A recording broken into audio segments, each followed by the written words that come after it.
College ಹೋಗಿದ್ದಾರೆ. College ರೂಪಾಳ ಮೇಲೆ ಸ್ವಲ್ಪ ಗಮನ ಇಟ್ಟಿರು. ಇತ್ತೀಚೆಗೆ ಅವಳು ಪ್ರೀತಿಯಲ್ಲಿ ಮಿತಿ ಮೀರಿ ಮನೆಗೆ ಲೇಟ್ ಆಗಿ ಬರ್ತಾಳೆ. ಈ ಸಲ ಅವಳ ಪರೀಕ್ಷೆ ಮುಗಿದ ಕೂಡಲೇ ಒಂದು ಒಳ್ಳೆ ಹುಡುಗ ನೋಡಿ ಮದುವೆ ಮಾಡಿದ. ನೀವು ಹೇಳಿದ್ರು ಸರಿ ಇದೆ. ಅವರಿಗೆ ಮುಂದೆ ಓದುವ ಇಷ್ಟ ಇದ್ರೆ ಅವಳು ಎಷ್ಟೇ ಓದಿದಳು ಒಂದಲ್ಲ ಒಂದು ದಿನ ಅವಳ ಮದುವೆ ಮಾಡಲೇಬೇಕಲ್ವಾ. ಹೆಣ್ಣಿನ ಮದುವೆ ಆದಷ್ಟು ಬೇಗ ಮುಗಿದರೆ ಮನಸ್ಸಿಗೆ ನೆಮ್ಮದಿ ಕಣ. ನಾವು ಸ್ವಲ್ಪ ಹೊರಗಡೆ ಹೋಗ್ಬೇಕು. ಆಯ್ತು.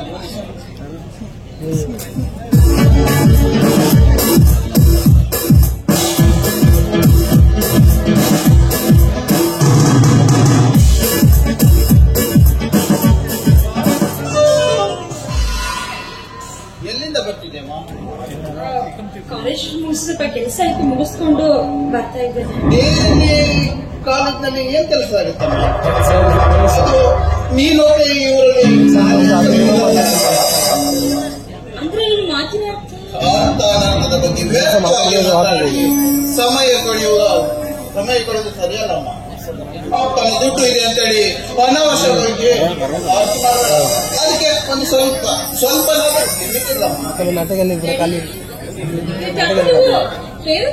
ಮಾತನಾಡ್ತಿದ್ದೀರಾ ರೂಪ, ನೀನು ಪ್ರಾಯಕ್ಕೆ ಬಂದ ಹುಡುಗಿ, ಹೆಚ್ಚು ಹೊತ್ತು ಹೊರಗೆ ಕಾಲ ಕಳೆದರೆ ನಾಳೆ ಏನಾದ್ರೂ ಹೆಚ್ಚು ಕಡಿಮೆ ಆದ್ರೆ ಅದು ನನ್ನ ಗೌರವಕ್ಕೆ ಕೇಳಲು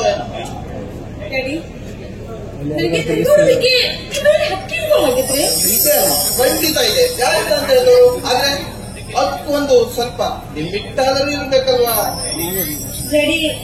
ನಿಮ್ಮ ಮಾತಿನಲ್ಲಿ ಇರೋ ಒಂಥರ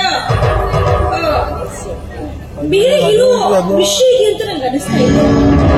ಅದೇನಂತ ಹೇಳಿ. ಅವತ್ತು ಆ ಕಾಡಿನಲ್ಲಿ ಒಬ್ಬ ಹುಡುಗನ ಜೊತೆ ಇದ್ದೇವ. ಹುಡುಗ ಯಾವ? ಅವನು ಬೆಸ್ಟ್ ಫ್ರೆಂಡ್, ಅಂದ್ರೆ ನನ್ನ ದೋಸ್ತ. ಆ ದೋಸ್ತನ ಜೊತೆ ಮಸ್ತಾಗಿ ಸುತ್ತಾಡಿ ಮನೆಗೆ ಬರುವುದು ನನಗೆ ಇಷ್ಟ ಅಲ್ಲಮ್ಮ. ಅವನು ತುಂಬಾ ಮೆಚ್ಚಿಕೊಂಡಿದ್ದಾಡಿ. ರೂಪ, ನಿನ್ನ ಅಚ್ಚು ಮೆಚ್ಚಿನ ಪ್ರಶ್ನೆ ಹೆಚ್ಚಿದರೆ ನಿನ್ನ ನಾಲಿಗೆಯಲ್ಲಿ ಕತ್ತರಿಸ್ಬಿಡ್ತೀನಿ.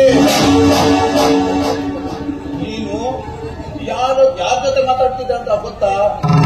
ನಿನ್ನ ತಂದೆ ಎದುರು ಮಾತಾಡ್ತಿದ್ಯಾ? ಮಾತಾಡುವಾಗ ಏನ್ ಮಾತಾಡ್ತಿದ್ಯಾನ? ನಮ್ಮ ಹೆಸರು ಅವಿನಾಶ್ ಅಂತ. ನಾನಾಗಿ ಅವನನ್ನ ತುಂಬಾ ಪ್ರೀತಿಸ್ತಾ ಇದ್ದೀನಿ. ರೂಪ, ಪ್ರೀತಿಯ ಪಾಠ ನೀನು ನನಗೆ ಹೇಳ್ಬೇಡ. ಪ್ರೀತಿ ಪ್ರೇಮಕ್ಕೆ ಈ ವಿರೂಪಾಕ್ಷನ ಪ್ರಶ್ನೆಗೆ ಪ್ರತ್ಯುತ್ತರ ಕೊಟ್ಟು ಯಾರೂ ಇಲ್ಲ. ನೀನು ನಿನ್ನೆ ಮೊನ್ನೆಯ ಸೊನ್ನೆಯ ಬಾಲೆಯಲ್ಲಿ ಹುಟ್ಟಿದ ಬಾಲೆಯಲ್ಲಿ ಪ್ರೀತಿಯ ಪಾಠ ಅದು ನೀನೇ ನನಗೆ ಹೇಳ್ತಿದ್ಯಾ? ಅವನು ನಂಗೆ ತುಂಬಾ ಪ್ರೀತಿ ಮಾಡ್ತಿದ್ದಾನೆ ಡ್ಯಾಡಿ. ನೀವು ನಮ್ಮ ಬಾಯಿ ಬಿರುಗಾಳಿ ತರ ಬರ್ತಿದ್ರೆ ಅಂತ ನಂಗೆ ಅನಿಸ್ತಾ ಇದೆ. ಡ್ಯಾಡಿ ಪ್ಲೀಸ್, ನೀವು ಕೈ ಮುಗಿ ಕೇಳ್ಕೊತೀನಿ. ಆ ದೂರ ಇರೋದಕ್ಕೆ ಕಣ್ಣಿಗೆ ಸಾಧ್ಯ ಇಲ್ಲ. ಈ ವಿರೂಪಾಕ್ಷನ ಮಾತಿನ ವಿರುದ್ಧ ಹೋದವರು ಮಣ್ಣು ತಿನ್ನಬೇಕಾಗುತ್ತೆ. ನನ್ನ ಮೊದಲಾಗು ಕೊನೆಯ ನಿರ್ಧಾರ ಕೇಳ್ಕೋ. ಈ ಜಗದಲ್ಲಿ ಜೀವಂತವಾಗಿ ಜೀವನ ಸಾಗಿಸುವ ನೀನು ನಾನು ಹೇಳಿರುವ ಹುಡುಗನನ್ನೇ ನೋಡಿ ಮದುವೆ ಆಗ್ಬೇಕು. ಇಲ್ಲ ಅಂದ್ರೆ ನನ್ನ ಆಸ್ತಿಯಲ್ಲಿ ಒಂದೇ ಒಂದು ಬಿಡಿಗಾಸು ಕೂಡ ಸಿಗೋದಿಲ್ಲ.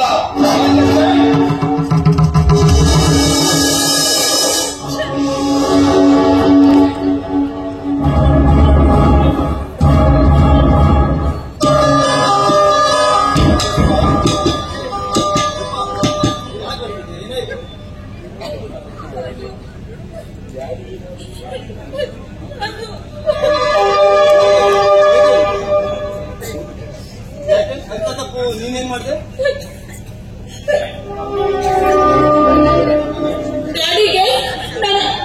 ಅಭಿ ಸತ್ತೋದು ಸ್ವಲ್ಪ ಕೂಡ ಇಷ್ಟ ಇಲ್ಲ